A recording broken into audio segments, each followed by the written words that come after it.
Pasangan ini memang gila. Aku perlu kamu membantu nanti.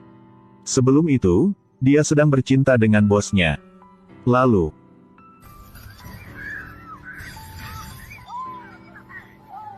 kemudian pria itu mengeluarkan senjatanya.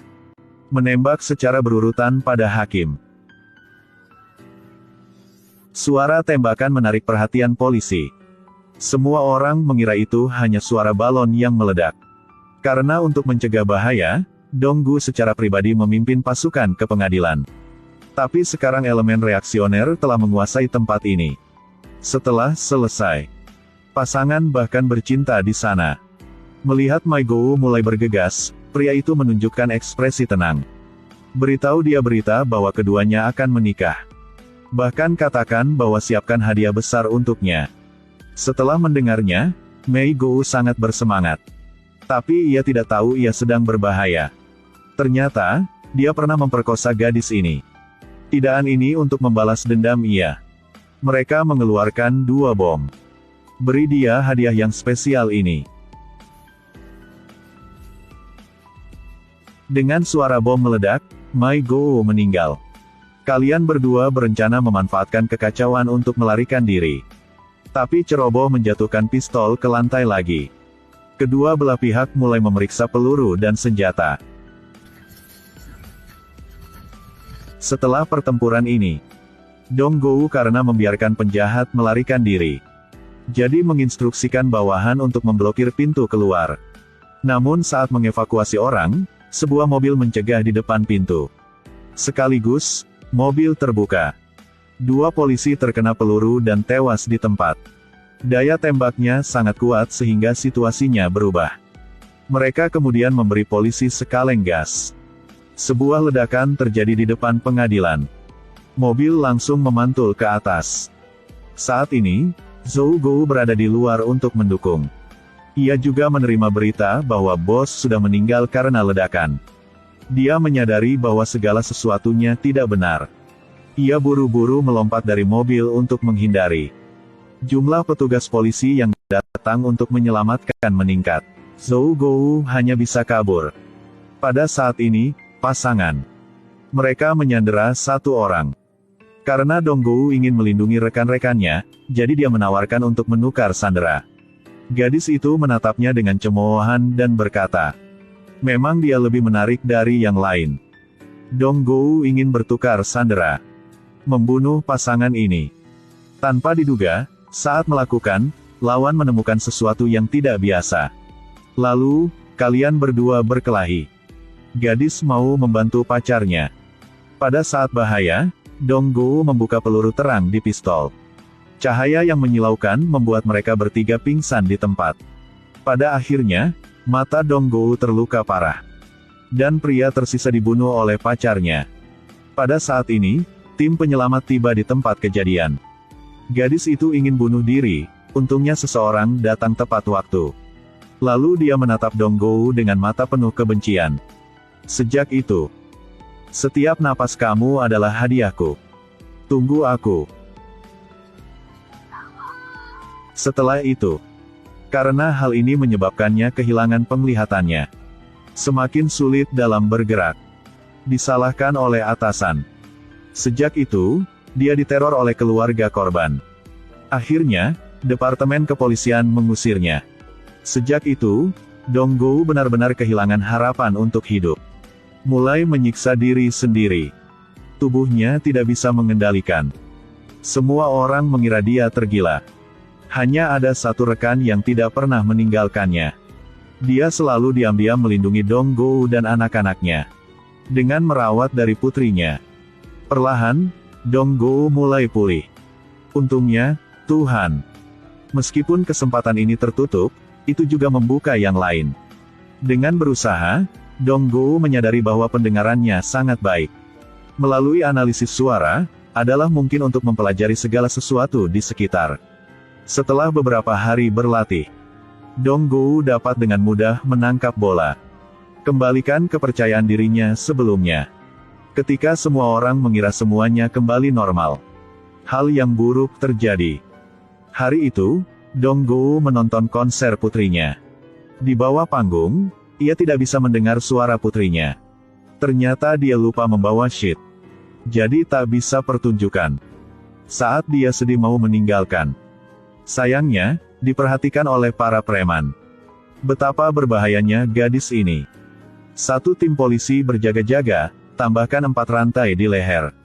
Ia memang tak berdaya. Siapa yang mengira dia memiliki senyum yang menakutkan? Hiduplah. Setelah mengatakan, seseorang lewat dengan melemparkan peluru ke arah mobil. Ledakan besar membuat mobil terbang ke langit. Kemudian, 4 pemuda dengan senjata melepaskan tembakan ke sasaran. Ketika mereka mengganti amunisi, mereka tiba-tiba bergegas keluar. Namanya Haina. Sejak kecil, ayahnya menjualnya ke Kim Sa-zou sebagai tentara remaja. Kemudian, dia menjadi seorang gangster. Belum lama ini, karena membunuh bos, dia harus masuk penjara. Segera putranya Zhou Gou menemukannya. Berbohong bahwa dia ingin memindahkannya ke penjara yang lebih baik. Tetapi kenyataannya adalah bahwa ingin mengambil kesempatan untuk membalaskan dendam ayahnya. Sayangnya, Haina tahu segalanya. Kamu bilang dengan Zakun, kalau mau membunuhku, cepatlah, pergilah ke sini.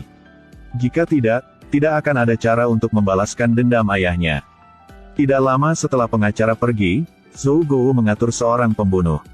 Tapi pembunuh bukan lawan Haina. Hanya 2 gerakan yang terkena olehnya. Mungkinlah kamu sudah menonton banyak film. Para penjaga dengan cepat mengetahui bahwa mereka sedang berkelahi. Saat Haina ditundukkan oleh lawan, pria ini muncul. Itulah Dong Gou, orang yang membuatnya membunuh pacarnya. Jadi Haina berubah pikiran dan memanggil pengacara. Itulah alasan terjadi hal yang tadi. Setelah membunuh bawahan Zhou Gou, Haina melihat seorang polisi wanita yang terluka parah. Memutuskan untuk menggunakan identitasnya untuk membalas dendam Dong Gou. Mungkin sekarang ia berbahaya. Ternyata belum lama ini, Dong Gou dan putrinya pergi ke luar negeri untuk pertunjukan. Sayangnya, ia diculik. Hari itu di tepi danau, polisi menemukan mayat yang hancur. Berdasarkan bukti, polisi menetapkan bahwa itu adalah putri Dong Gou. Meskipun ia nggak bisa melihat. Tapi ia tahu ini bukan putrinya. Karena dia belajar biola selama 10 tahun. Dia memiliki banyak kapalan di tangannya. Namun tangan mayat sangat halus. Tapi polisi pikir ia tergila. Mereka kesal karena Dong Gou curiga dengan kasus mereka. Sedikit eksplorasi dengan cepat menyelesaikan kasus ini. Ia sangat marah. Jadi ia segera memukul polisi. Adegan ini direkam oleh media. Kebetulan, semuanya dilihat oleh Haina. Di kantor polisi, mereka melihat kondisi Dong Gou terutama. Jadi hubungi kedutaan besar untuk membawanya pulang. Tidak percaya mobilnya belum mulai. Dong Gou membuat polisi pingsan. Saat ia hendak mencari kunci. Pergilah. Kamu mau pergi kemana? Pergi ke tempat yang aman. Apakah kamu tak bisa lihat? Yang omong kosong, cepatlah. Dong Gou tidak menyangka. Polisi wanita yang mengemudikan mobil adalah Haina yang menyamar. Kemudian, mereka ke jembatan. Haina berbohong bahwa saat menyelidiki, dia melihat dokumen Dong Gou. Mengetahui dia sedang mencari putrinya, dia sendiri menawarkan diri untuk membantu. Ia bahkan bilang mayat di pantai bukan putrinya. Karena dia mengerti taktik kriminal organisasi. Akan menghancurkan gadis-gadis yang hilang. Tujuan agar polisi cepat menghukumnya. Setelah mendengarkan ini, Dong Gou menyadari. Meskipun ia nggak percaya gadis itu. Tapi kerjasama adalah satu-satunya pilihannya. Karena mau menyusup ke organisasi untuk menyelamatkan putrinya. Dong Gou memutuskan untuk menjual gadis ke sana. Mungkin ia jatuh ke dalam perangkap Haina. Pertama kali bertemu dengannya, siapkan hadiah untuknya.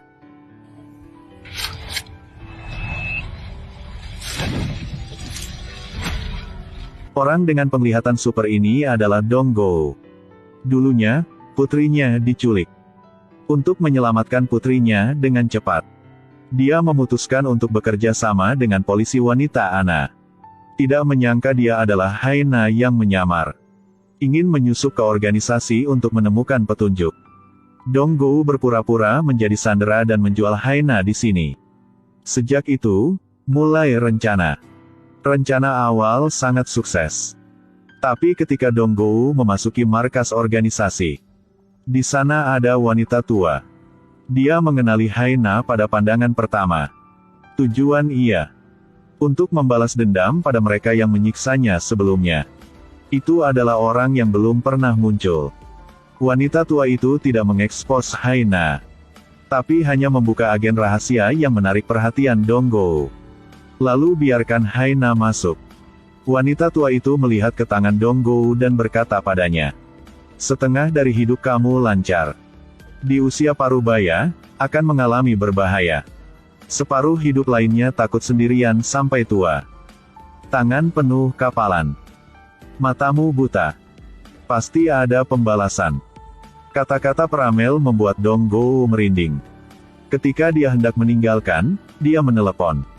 "Aku tahu kamu masih akan membawa orang ke sini lagi. Pertama kali kita bertemu, aku ingin memberimu hadiah." Perkelahian pecah. Setelah mengalahkan Peramal, Dong Gou memulai agen rahasia. Masuki ruang rahasia dengan hati-hati. Tanpa diduga, dia hanya mengambil beberapa langkah dan tersingkir. Ketika dia sadar, dia diikat dengan kawat besi. Saat ini, seorang wanita muncul. Dia adalah Long Zun, yang bertanggung jawab atas transportasi organisasi. Juga salah satu tujuan yang Haina cari. Setelah mengolok-oloknya, Long Zun menyuruh juniornya untuk memotong rantai. Haina langsung jatuh ke danau. Kemudian Long Zun mengarahkan senjatanya ke Dong Gou. Saat dia hendak menembak, Dong Gou telah menghindari semua. Untungnya masih hidup. Tapi masih terkena kaki Long Zun. Ketika junior melihat itu, mereka segera bergegas. Long Zun keluar untuk melaporkan kabar baik ke Zhou Gou. Saat mereka berkelahi, Dong Gou mengincar waktu yang tepat untuk memecahkan botol air. Saat Long Zun ke sana, Haina sepenuhnya terkendali. Ia memegang senjata ke sana. Long Zun tahu dia tidak bisa menang. Jadi ia melarikan diri untuk menemukan cara untuk menyelinap. Tanpa diduga, peluru itu dikeluarkan oleh Dong Gou. Lalu keduanya berkelahi. Tetapi bahkan jika Long Zun memiliki kaki yang panjang, pada akhirnya keduanya masih belum pada level yang sama. Ia masih dipukuli olehnya. Karena tidak ingin identitasnya terungkap, Haina tak membunuh Long Zun, tapi menukarnya ke Dong Bak. Di bawah tekanannya, dia mengungkapkan seseorang bernama Hai Kim Zu. Dia memiliki mesin koordinat. Para pedagang akan memberinya alamat. Kalau putrinya dijual, Hai Kim Zu akan tahu dulu. Long Zun belum memberitahu lokasi pihak lain. Haina udah membunuhnya. Lalu, Haina telah memecahkan tujuan nomor 1. Di sisi ini, polisi menemukan bahwa medium tersebut dipukuli habis-habisan oleh Dong Gou. Melalui interogasi, lokasi ditentukan. Ketika polisi pertama kali tiba di tempat kejadian, tempat itu sangat kacau. Dan orang buta yang mereka cari sudah menghilang. Di sisi lain, kalian berdua telah kembali ke kediaman Haina. Dia sengaja membuat banyak suara yang berbeda, mengganggu pendengaran Dong Gou. Selain itu, ia juga mandi. Lalu menelepon untuk Hai Kim Zu. Mau ia ditangkap. Kamu bilang kepada Zhou Gou, Long Zun udah dibunuh olehku. Orang berikutnya adalah gilirannya. Kamu bisa datang ke sini untuk mencariku. Benar saja. Tidak lama kemudian, ada orang yang sudah membunyikan bel rumah Haina. Dia mengambil pisau untuk memeriksa. Ternyata seseorang menggoda kepada polisi wanita itu. "Anna, kamu mau mencari siapa?" "Aku adalah." Polisi menemukan bahwa itu bukan Anna di rumah. Merasa tidak tenang, jadi ia mengeluarkan pistolnya. Tapi saat ia berniat membuka pintu,